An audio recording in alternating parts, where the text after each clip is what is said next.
इसी बीच एक बड़ी खबर आपको हम बता दें जो कि हैदराबाद से है। हैदराबाद में एआईएमआईएम विधायक अकबरुद्दीन ओवैसी का हमला। बीजेपी कांग्रेस में कोई फर्क नहीं है, ये अकबरुद्दीन ओवैसी की ओर से कहा गया है।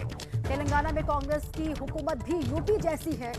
रेवंत रेड्डी भी हमारी मस्जिदों दरगाहों को गिरा रहे हैं, ये अकबरुद्दीन ओवैसी की ओर से कहा गया है। योगी और रेवंत रेड्डी में कोई फर्क नहीं है, कांग्रेस चोला बदलकर हमदर्द बनती है, ये अकबरुद्दीन ओवैसी की ओर से बात कही गई है।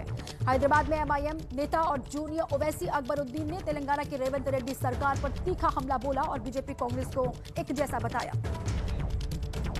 अगर आज कांग्रेस की हुकूमत है तो क्या कर रही है?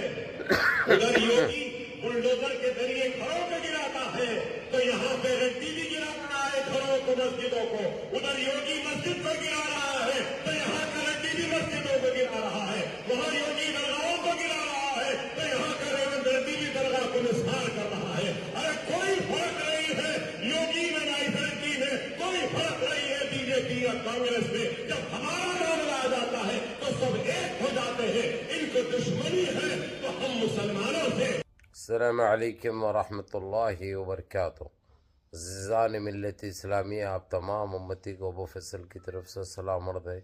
घर में बैठी पर्दा नशीन इज़्ज़तदार माँ और बहनों को अबू फैसल की तरफ से सलाम अर्ज़ है।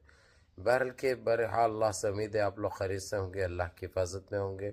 इन मलूनों की मलामत से, इन फ़िरक़ा परस्तों की फ़िरक़ा परस्ती से, इन दरिंदों की दरिंदगी से, इन माबलिंचरों की माबलिंचिंग से, इन बलात्कारियों की बलात्कारी से, इन दहशतगर्दों की दहशतगर्दी से महफूज होंगे। अल्लाह आप लोगों को अपने हिफ्ज़ अमान में रखे, अल्लाह अपनी हिफाजत में रखे, अल्लाह हर आबाद से हर शर से महफूज रखे। बहरहाल बहरकेफ मेरे अज़ीज़ दोस्तों, मेरे भाइयों, देश के हालात से भी आप लोग वाकिफ़ हैं और देश के बाहर के हालात से भी आप लोग बजा वाकिफ़ है। लेकिन ये आपका भाई आपको देश की ही खबर सुनाऊंगा, क्योंकि देश के अंदर जो चीज़ें दिन ब दिन होते जा रहे हैं तो आप लोग जानना बहुत ज़रूरी है। अगरचे गोदी मीडिया ये काम ईमानदारी से करती है, आप लोगों को सच्चाई बताती, तो हमारा कोई काम नहीं बनता। बहरहाल ये सुना आपने अकबरुद्दीन ओवैसी साहब जो एआईएमआईएम के फ्लोर लीडर है, एमएलए चंद्रायन गुट्टे के, उन्होंने जिस तरीक़े से जो बताया, जो मसाजिद को, जो दरगाहों को जो शहीद किया जा रहा, ये बुलडोज़र बाबा, ढोंगी, छिंदी चोर, सन्यासी, बौना, जोकर, खतगिड्डा, मुँह बुड्ढा जो हरकतें कर रहा है किसी तरीक़े से उसमें, और उन्होंने बताया कि हमारे तेलंगाना के वज़ीर आला में कोई फ़र्क नहीं है।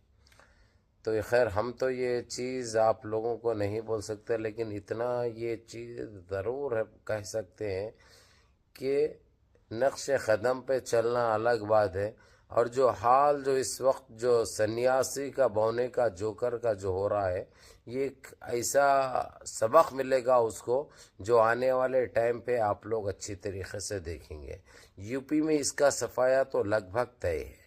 वहाँ पे अखिलेश यादव सरकार बनाने जा रही है इंशाअल्लाह आने वाले वक्त में, और ये बात बिल्कुल बजा मैं डंके की चोट पे कह सकता हूँ।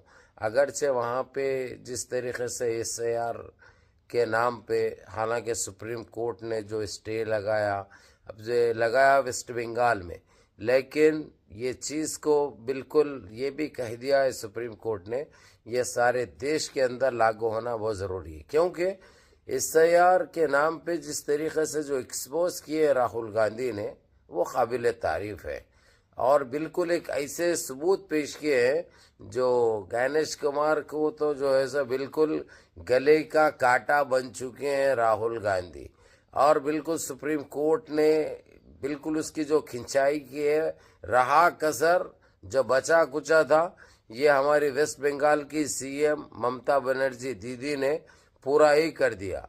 और वो खुद अपने आप को जो है सो कोई वकील का सहारा नहीं लिया उसने, भला कपिल सिब्बल की बाद में ज़रूरत पड़ी, लेकिन वो खुद कोट पहनकर, क्योंकि वकालत करे भी है, उसके पास डिग्री है, तो उसने जो जिस तरीक़े से पैरवी की केस की, वो बजा काबिल तारीफ़ है, काबिल सलाहियत है, काबिल दीद है, काबिल फ़ख्र है।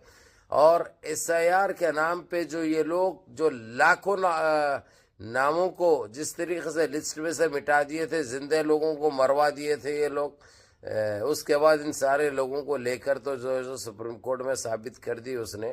اب یہ تو اس کے اوپر بات کرنا سورج کو آئینہ دکھانے کے برابر ہے. تو اسی لیے اس کے اوپر مختصر سا کہوں گا میں. رہی بات جو سنیاسی بونے اور جوکر کو جو ساودھان کرے ہیں اکبر الدین اویسی، وہ قابل لحاظ ہے ماشاءاللہ، کیونکہ یہ گندگی کو روکنا ان کی گندگی کو ضروری ہے. اور یہ لوگ ٹارگٹ کر رہے ہیں مساجد کو، درگاہوں کو اور ایسے کئی چلوں کو، یعنی ایسے عبادت گاہوں کو یہ لوگ نشانہ بنا رہے ہیں. جو ان کے لیے جس طریقے سے جو آواز اٹھانی ہے وہ آواز ابھی اکبر الدین اویسی شروعات کر چکے ہیں. حالانکہ ایک چیز تو یہ ثابت ہو چکی ہے، کچھ لوگوں کا گروپ سپریم کورٹ بھی پہنچ چکا ہے تاکہ اس کے اوپر جہاں پہ بھی یہ گندگی پھیلائی جا رہی ہے، جہاں پر بھی یہ گندی ذہنیت استعمال کی جا رہی ہے، اس کے اوپر روک لگنا بہت ضروری ہے، جو کہ بجا حق بات ہے. یہ بہرحال ایسے بہت کم لوگ ہوتے ہیں جو حق کے لیے اور اپنے ان چیزوں کے لیے آواز اٹھائے. اب سب سے آگے تو جو ہیں اکبر الدین اویسی، اللہ ان کو کامیاب کرے، ہم تو دعا کریں گے. بہرحال منظم رہیے، متحد رہیے، اپنی صفوں میں اتحاد برقرار رکھیے، نمازوں کی پابندی کریے، ماں باپ کی خدمت کریے، بڑوں کے احکام پہ عمل کریے اور روزے مس مت کریے. اللہ کے واسطے. السلام علیکم.